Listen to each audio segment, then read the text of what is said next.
There's no doubt about it. America has a student debt crisis on our hands. Some people have said the solution to this is to funnel more money in through the government, but I say that's kind of like putting gasoline on a fire. I believe that there are two distinct cycles going on here, vicious cycles, that feed off of each other and make the crisis worse. Firstly, there's the cycle of the inflation and the price. This occurs, of course, when the government gives out more loans and it gives government grants, money to students. So with more money, of course, that means more students are going to college, but it also means that those who can pay are paying just as much at the time, and those who cannot pay all of a sudden can be in college, of course. But so the colleges know this, they raise prices to meet the fact that the government is subsidizing these students going to school, and as a result, they just feed off of each other. Colleges raise the prices, they have to for administration to meet all the increasing masses of students, and of course the government continues to supply more money because college keeps getting more expensive. And so the two feed off each other until college is just astronomical.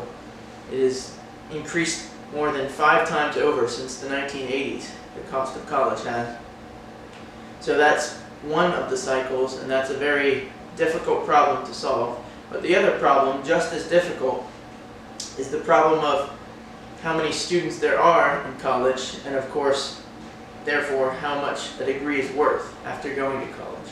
So before, let's say if there were 2 out of 5 Americans had a college degree, that would make their degree pretty valuable.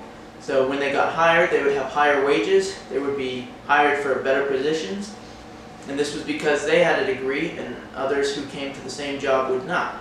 However, because of the government increasing student loans and making it much easier to go to school for everyone, there are more people with college degrees, which makes the degrees worth a lot less, actually. So because of this, employers will hire more people with college degrees, but as a result, those who already have college degrees are not having the higher positions and the higher pay that they feel like their degrees warrant them to have. So as a result, those people tend to go back to school for a higher degree, such as a master's degree, and this just causes more student loans that they have to take out in order to pay for these higher educations that they are trying to get in order to have a better job and higher wages. So as you can see, these two cycles feed into each other and they just make the whole situation terrible.